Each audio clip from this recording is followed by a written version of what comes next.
नमस्ते सदावत्सले मातृभूमि। हम लोग बात करने जा रहे हैं। आप सोचो क्या हो अगर मैं आपसे कहूं कि अयोध्या में जो कुछ भी कुछ दिनों से दान चोरी या गायब सीसीटीवी कैमरा या जमीन को लेकर हो रहा है वो असली कहानी नहीं है। क्या हो अगर असली सच इस विवाद में से 100 गुना ज्यादा बड़ा हो और आपके होश उड़ाने वाला हो, भारत के भविष्य से रिलेटेड हो, तो क्या आप विश्वास करेंगे? तमाम सोशल मीडिया पर इन्फ्लुएंसर और मेन स्ट्रीम की मीडिया एक विषय को बार बार उन्हीं विषयों को चला रही है। ऐसा लगता है किसी ने स्क्रिप्ट लिख दी हो, उस स्क्रिप्ट पर काम करना उनका दायित्व हो और वो उस स्क्रिप्ट पर काम कर रहे हों। वो सारे विजुअल्स वही स्टेटमेंट, अखिलेश यादव और वो मिस्टर राय, कांग्रेस और वहाँ कुछ ऐसे लोग जिनके बयान आने चाहिए या फिर उनके अपने जो ट्रस्ट के लोग हैं उनके बयान, उन बयानों पर ही कुछ इधर की कुछ उधर की घुमाकर कहानी बता रहे हों। लेकिन विचार करने की बात है, अयोध्या है क्या? अयोध्या में क्या होना चाहिए और अयोध्या का भविष्य कौन लिखेगा? अयोध्या का भविष्य कैसे तय होगा? अयोध्या भारत के लिए क्या वैल्यू रखती है? इन सब विषयों पर आज हम चर्चा करेंगे। सोचकर देखिए कि ईसाइयों के लिए एक अलग देश है। दुनिया का सबसे छोटा देश अगर कोई कहा जाता है तो कहते हैं कि वेटिकन सिटी है। वेटिकन सिटी एक स्वायत्त स्थान है, रोम के बीच में है और वो पूरे विश्व के ईसाइयों को गवर्न करता है। उनकी बिरादरी के, उनकी वाली जो चर्च है, उस चर्च के ईसाइयों को देश भर को वो गवर्न करता है, संसार भर को गवर्न करता है। संसार के हर देश जो ईसाइयत को मानते हैं वो वेटिकन सिटी के पीछे खड़े हो जाते हैं। और इसीलिए बहुत सारे विवाद होते हुए भी जब वेटिकन सबको बुलाता है या वेटिकन कोई कॉन्फ्रेंस करता है या वेटिकन सबको इकट्ठा करने की कोशिश करता है तो कन्फ्लिक्ट सॉल्व हो ही जाते हैं। क्या भारत में अयोध्या को वैसी ही राजधानी बनाने का संकल्प लिया गया है कि अयोध्या एक स्वायत्त टाइप की राजधानी हो, जो सनातन की राजधानी कहलाए, जो धार्मिक राजधानी हो, जो भारत की एक्चुअल राजधानी हो? लेकिन ये राजधानी बनेगी कैसे, ये एक बड़ा सवाल है। दुनिया के ईसाई अगर वहां इकट्ठे हो सकते हैं तो क्या दुनिया भर के हिंदू की एक स्थान, केवल एक, आप मत कहिए अयोध्या, मत कहिए मथुरा, मत कहिए काशी, कांची, अवंतिका, किसी की बात मत करिए, क्या कोई एक स्थान आपके पास है जहां सब प्रकार के हिंदू इकट्ठे होकर आ जाएं और कहें उनके रहने की, खाने की, कॉन्फ्रेंस करने की, बैठकें करने की, धर्म संसद लगाने की और धार्मिक कृत्य करने का एक स्थान हो? और अगर ऐसा कोई स्थान वाकई में बन जाता है, सवाल यह है कि ऐसा कोई स्थान अगर संसार में बन जाता है या अयोध्या बन जाता है तो किसको कष्ट होने वाला है? किसके पेट में दर्द होने वाला है? कौन वो लोग हैं जो अयोध्या को बनने नहीं देना चाहते? कौन वो लोग हैं जो अयोध्या में ट्रस्ट के अंदर गड़बड़ कर रहे हैं या ट्रस्ट के बाहर से गड़बड़ कर रहे हैं या फिर जो सूडो सेकुलर हैं वो गड़बड़ कर रहे हैं? ट्रस्ट को तोड़ना चाहते हैं या ट्रस्ट को सही करना चाहते हैं? ट्रस्ट को आगे बढ़ाना चाहते हैं? मंदिर में धन गमन की बात करके क्या कहीं दिमाग डाइवर्ट करने की कोशिश हो रही है? क्या जिनकी थीम है उन लोगों को वहां से हटाने की कोशिश हो रही है या फिर वो वाकई में ऐसा कर रहे हैं जैसा कि विचार किया जा रहा है, जैसा कि चल रहा है? अब इसमें बहुत सारे एंगल्स हो सकते हैं। आरोप झूठे हैं या आरोपी झूठे हैं? आरोप झूठे हैं या आरोपी झूठे हैं? दो तीन प्रश्नों के जवाब, दो तीन प्रश्न जो इस समय लगाए जा रहे हैं वही सोशल मीडिया पर मेन स्ट्रीम मीडिया पर चल रहे हैं, उनके जवाब मुझे लगता है कि देने चाहिए, उन पर कंसंट्रेट करना चाहिए। आज हम उसी विषय पर कंसंट्रेट करने वाले हैं। पहली बात यह आती है कि एक जमीन की डील की बात कही गई थी 2021 में। यह विवाद खड़ा किया गया था कि वो 2 करोड़ की जमीन 18 करोड़ रुपए में खरीदी ट्रस्ट ने। आखिर 10 मिनट के अंदर वो 18 करोड़ की कैसे खरीद ली और 2 करोड़ की जमीन 18 करोड़ की 10 मिनट में कैसे हो गई? इसका मतलब है कि कुछ बड़ा हुआ था। ट्रस्ट ने उसका जवाब उस समय यह दिया था कि ये जो डील थी वो 2010 की थी। 2010 और 11 में उनके बीच में एक एग्रीमेंट हुआ था, जिसने जमीन बेची और जिसने जमीन खरीदी। 2011 के रेटों के अनुसार वो 2 करोड़ उसकी कीमत हुआ करती थी, जो कीमत दे दी गई थी। हमारे यहाँ ये अक्सर चलन में रहता है, हम अड़ोसी पड़ोसी आप में से बहुत सारे लोग कमेंट करके ये बात बताएंगे कि भाई हमने ज़मीन खरीद ली थी, स्टैम्प पेपर पर लिख लिया था, एक मेमोरेंडम साइन कर लिया था और फिर हमने ज़मीन के पैसे दे दिए, लिखा पढ़ी करवाने का टाइम ही नहीं मिला, या फिर लिखा पढ़ी करवाने के लिए हम लोगों ने अब करवाई है 20 साल बाद। परिवारों में, अड़ोस पड़ोस में इस तरह की जमीनें जवान के आधार पर चलती थी, चेहरा देखकर चलती थी, और लोग कहते थे कि भाई 20 साल पहले डील थी, अब लिखवा लो, पता नहीं बच्चे मानेंगे कि नहीं मानेंगे, मैं ईमानदार हूं। ये वैसी ही कुछ डील थी जो 2010-11 में हुई थी। 2 करोड़ रुपया उसकी कीमत दे दी गई और 2021 में वो ट्रांसफर हुई, मतलब रजिस्टर हुई। 2021 में उसको दोबारा जो वहां का रेट था, क्योंकि डिसीजन आने के बाद अयोध्या के रेट आसमान छुए, इसमें कोई शक नहीं है। अयोध्या में एक एक इंच भूमि के लिए लोग तरसने लगे। तो वो जमीन जब ट्रस्ट को लगी तो जो उस समय का रेट चल रहा था, उस समय का रेट मतलब जो सर्किल रेट वहां का चल रहा था, उस रेट पर उन्होंने उसको खरीदा। अब वो 10 साल की जो जर्नी थी पहले वालों की, जो पहले खरीदी फरोख्त हुई, वो 10 साल की जर्नी को ट्रस्ट को कैसे लाभ हो सकता है, कोई भी बताए कि कैसे ट्रस्ट को लाभ हो सकता है, ट्रस्ट उसको कैसे अपने लिए इस्तेमाल कर सकती है, ट्रस्ट उनके बीच के एग्रीमेंट को कैसे तोड़वाकर 2 करोड़ में ही खरीद सकती है। ट्रस्ट ने उस समय कहा, ना ही उस विषय पर कोई एफआईआर हुई, ना ही उस विषय पर कोई डॉक्यूमेंट पब्लिश किया गया, सिर्फ बयानबाजी हुई, मीडियाबाजी हुई, देश भर में उसको तूल पकड़ा गया। संजय सिंह सामने आए, जो कि टिकट चोरी में, टिकट बिक्री में कभी उनका नाम हुआ करता था, अभी मुकदमे भी शायद उनके खिलाफ चल रहे हैं। अजय राय ने कुछ बातें कही, कांग्रेस ने सामने आकर कही, समाजवादी पार्टी तो खुलकर, ऐसा लगता है कि उनको इस्लामिक देश बनाना है, उन्होंने खुलकर अपनी बात कही और कहा कि भाई ये चंदा चोर लोग हैं, ये जमीन चोर लोग हैं। खैर, वो विवाद उस समय विवाद बन इसलिए नहीं पाया क्योंकि किसी के पास कोई एविडेंस नहीं था, किसी के पास कोई कागज नहीं था, और कोई ये सिद्ध नहीं कर पा रहा था कि वाकई में 2 करोड़ की जमीन आज की तारीख में खरीदी गई और 18 करोड़ की बेची गई। विवाद वहीं का वहीं समाप्त हो गया। इस पूरे प्रकरण के, इस पूरे राम मंदिर अभियान के आर्किटेक्ट जो अशोक जी सिंघल के समय से उनके बड़े सिद्धस्त रहे हैं और जिनको, जो राम मंदिर केस के मामले में इंसाइक्लोपीडिया माने जाते हैं, चंपत राय जी, अगर वो व्यक्ति वहां बैठा रहेगा तो गलत नहीं हो सकता, लेकिन अगर उसको ही विवादित कर दिया जाए तो सब पूरे ट्रस्ट का स्ट्रक्चर बिगड़ेगा, और ट्रस्ट का स्ट्रक्चर अगर बिगड़ेगा तो बहुत कुछ गलत और सही होगा।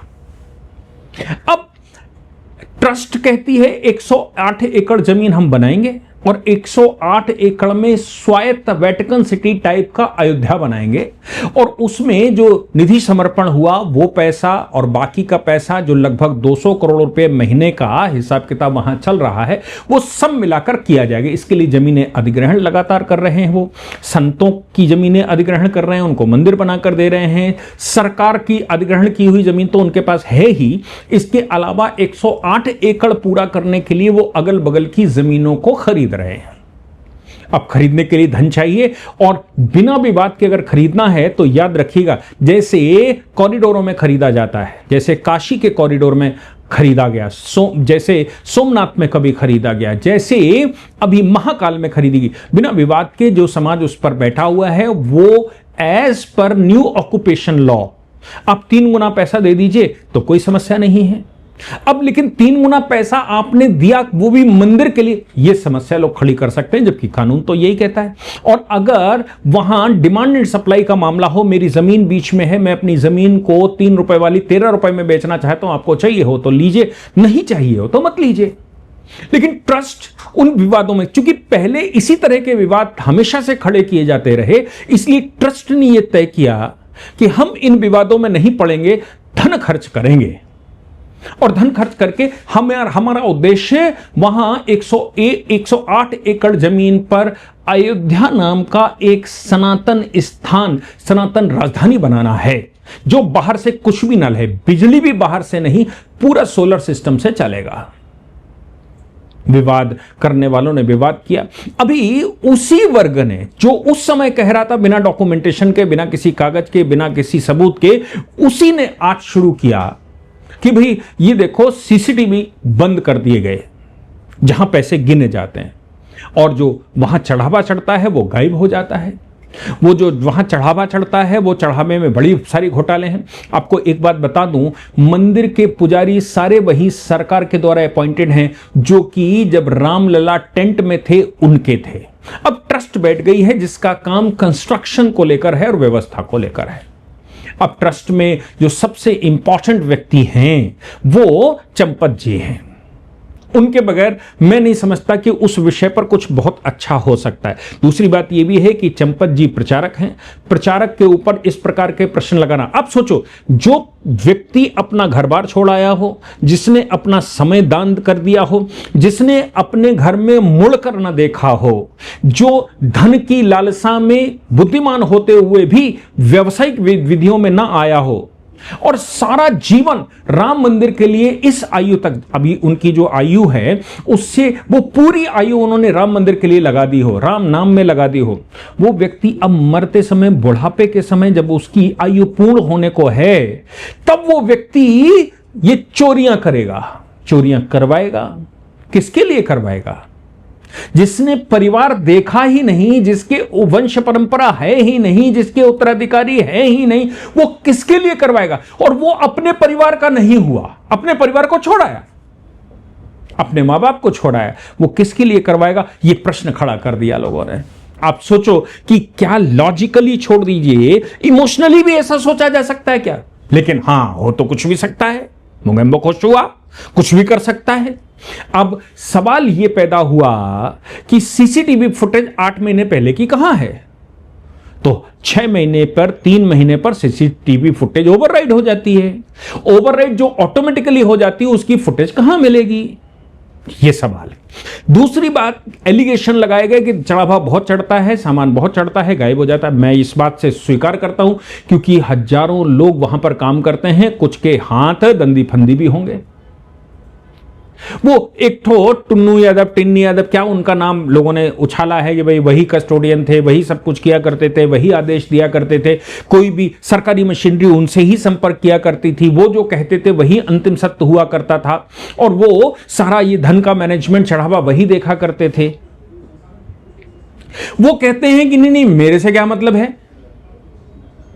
अब जैसे ही ये बात आई, अब सोचिए, जैसे ही ये बात ट्रस्ट के कानों में पड़ी और सोशल मीडिया पे चली, वैसे ही विदिन 24 आवर्स, 24 घंटे के अंदर ट्रस्ट ने मुख्यमंत्री को एक चिट्ठी लिख दी और ट्रस्ट ने मुख्यमंत्री को कहा कि इस पर इन्वेस्टिगेशन करवाएं, तत्काल इन्वेस्टिगेशन करवाएं। ये राम मंदिर का मामला है, ये भव्य अयोध्या नगरी का मामला है, ये भारत की धार्मिक राजधानी का मामला है, ये 100 करोड़ से ऊपर हिंदुओं की आस्था का मामला है।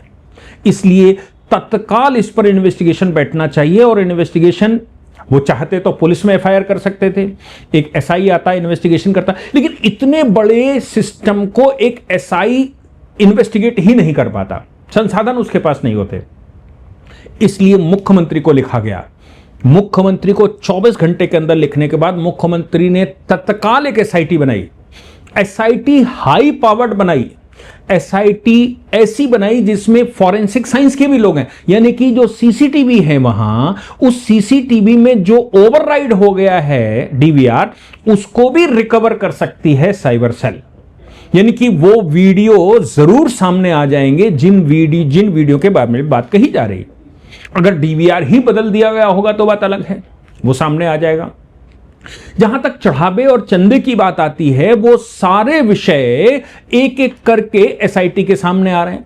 दूसरी बात, अनिल मिश्रा और चंपत राय जी के लिए ये कहा जा रहा है, सबसे पहले एसआईटी जैसे ही नियुक्ति हुई वो एसआईटी से मिले, एसआईटी को मिलकर वो मंदिर ले गए, जहां धन इकट्ठा किया जाता वहां ले गए, जहां दान पेटियां रखी जाती वहां ले गए, जहां जहां सीसीटीवी कैमरे लगे हुए हैं वो दिखाए, जहां डीवीआर रखे हुए हैं वो दिखाए, जहां धन जमा होता है वो दिखाए, जिस बैंक के अकाउंट में जाता है वो दिखाए, और क्या प्रोसेस चलता है पूरा, कहां से कहां की मैकेनिज्म जाती है और कैसे वो उसको मैनेज करते हैं, वो सब कुछ आगे से आकर चंपत जी ने दिखाए। यानी कि एसआईटी से वो जानना चाहते हैं कि अगर ये बात सही है, अगर आग के बगैर धुआं नहीं होता, आग तो ये जो धुआं निकल रहा है उसमें क्या कुछ सुलग रहा है, या फिर ये खाली फीली सिंथेटिक धुआं है। ये उनके द्वारा बनाया गया, जो नहीं चाहते कि अयोध्या भारत की सनातन राजधानी बने, जो नहीं चाहते कि अयोध्या वेटिकन सिटी के स्तर पर विश्व में स्थापित हो, जो नहीं चाहते कि अयोध्या में 500 वर्षों का जो संघर्ष हुआ, उस संघर्ष के परिणाम स्वरूप ये भव्य राम मंदिर बने, और अयोध्या का राम मंदिर न बने, अयोध्या नगरी बने, भगवान राम की अयोध्या नगरी बने। ये वो लोग भी हो सकते हैं जिनको भारत को दारुल इस्लाम बनाना है, जिनको भारत को, ये जो सूडो सेकुलरिज्म है, जो कहते हैं ये भारत धर्मनिरपेक्ष है, ये पंथ निरपेक्ष है, जो कहते हैं कि मस्जिद शहीद हो गई, जो ये कहते हैं कि ये सब गलत किया गया है, ये उनके खेल भी तो हो सकते हैं। मजे की बात यह है कि एसआईटी को बैठे कई दिन हो गए हैं, इन आरोप लगाने वालों ने एक सबूत, एक चिट्ठी, एक पत्री, एक गवाह अभी तक नहीं दिया है। कोई एसआईटी से मिलने नहीं गया। दूसरी बात यह कही जा रही है एसआईटी की खोज में ऐसा निकला, जो मीडिया पे चल रहा है। भाई एसआईटी की रिपोर्ट तो गुप्त है, एसआईटी ने अभी तक आधा स्टेटमेंट नहीं दिया। एसआईटी हाई पावर डायरेक्ट मुख्यमंत्री ने बिठाई है, एसआईटी की हिम्मत भी नहीं है कि वो स्टेटमेंट दे सकें, और एसआईटी का जो भी ऑब्जर्वेशन है वो ऑब्जर्वेशन लीक हो जाए, ये संभव नहीं है। तो फिर भाई ये कैसे हुआ? जो लोग कहते हैं चंदा गायब हुआ, अब आप कहो कि भाई इसमें तो बहुत पैसे थे, चंदा गायब हुआ, पंडित जी निकाल ले गए, ये कोई नया काम नहीं हो रहा। ये तो ब्राह्मणों के ऊपर हमेशा से इल्जाम लगता रहा, क्योंकि ब्राह्मण मंदिर मैनेज करता था, मंदिर की रेख रखाव करता था, मंदिर में धार्मिक संस्कार करता था, उसके साथ एक गुरुकुल चलाता था, उसके साथ एक संस्कारशाला चलाता था, और वहां पर आक्रांताओं के विरुद्ध तैयारियां करवाता था। तो आक्रांताओं ने सबसे पहले किसको विवादित किया? ब्राह्मण विवादित किया। उसने कहा कि सबसे बड़ा दुष्ट अगर कोई है तो वो ब्राह्मण है। क्या?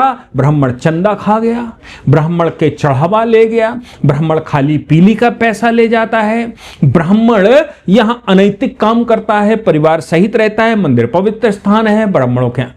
ये विवाद खड़ा करके मंदिर को विवादित किया। नतीजा देश के मंदिरों का हाल हमने देखा। जैसे जैसे वहां पुजारी को बाहर किया जाता रहा, जैसे जैसे पुजारी को विवादित किया जाता रहा, जैसे जैसे पुजारी के ऊपर इल्जाम लगते गए, पुजारियों के बच्चे भी बाहर नौकरी चाकरी करने के लिए निकल गए, क्योंकि चढ़ावे के आधार पर सवाल खड़े किए जाते हैं। और धीरे धीरे मंदिरों का जीर्णोद्धार कैसे हो, यह भी प्रश्न खड़ा हो गया। तमिलनाडु सरकार ने तो सिस्टमेटिक तरीके से पुजारी हटाकर ईओ बैठा दिया, एग्जीक्यूटिव ऑफिसर बैठा दिया। क्यों? क्योंकि वो रहेगा तो उसको चिंता रहेगी।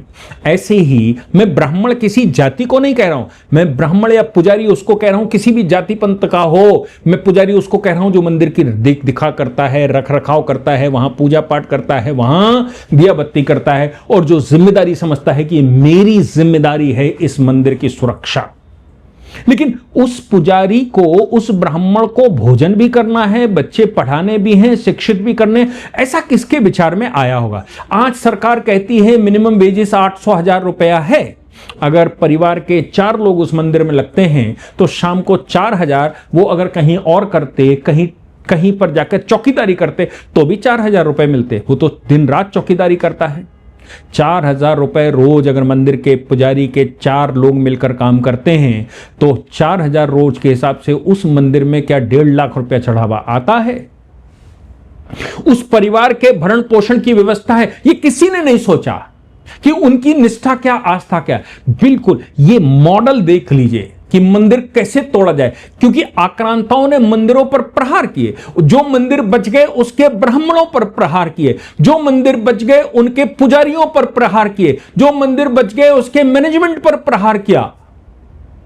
मंदिर विवादित हो गया तो आस्था का, हिंदुत्व का केंद्र खत्म हो गया। हिंदुत्व का केंद्र खत्म हुआ तो आक्रांताओं ने भारत को इस्लामिक देश घोषित कर दिया। अंग्रेजों ने भी सिस्टमैटिक यही किया था। कहीं ये वो तो नहीं है क्योंकि एसआईटी खुद ट्रस्ट बुलाए और ट्रस्ट ही दोषी हो, एसआईटी बुलाए, आगे बढ़कर सारी चीजें हैंड ओवर करे और कहे आप मैं हाजिर हूं, जो आप चाहो सो मुझसे पूछिए, मैं सबको देने को तैयार हूं, आप सबकी तलाशी करिए, आप सबकी प्रॉपर्टियां देखिए, आप सबका बैकग्राउंड देखिए, जो आपको देखना है वो देखिए, हम सब कुछ आपको मुहैया करवाने के लिए तैयार हैं। तो कहीं इसके पीछे का कारण वो तो नहीं है कि अयोध्या किसी तरह से भी अयोध्या को रोका जाए और उसको सांस्कृतिक राजधानी भारत की बनने से रोका जाए, नहीं तो भारत को कैसे दारुल इस्लाम बनाया जाएगा, कैसे ईसाईस्तान बनाया जाएगा, कैसे भारत की सांस्कृतिक विरासत को खत्म किया जाएगा, अगर आप सजोने का काम करेंगे।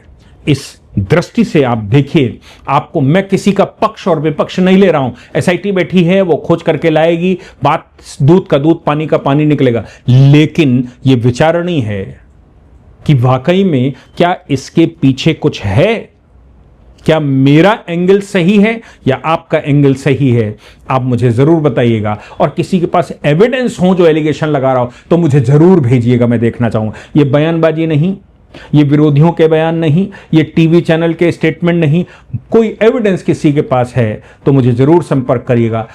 आप मुझ पर विश्वास करिए, जैसे मैं आज इस विषय को ले रहा हूं वैसे ही इसको प्रोनाउंस करूंगा। जय हिंद, जय भारत, वंदे मातरम।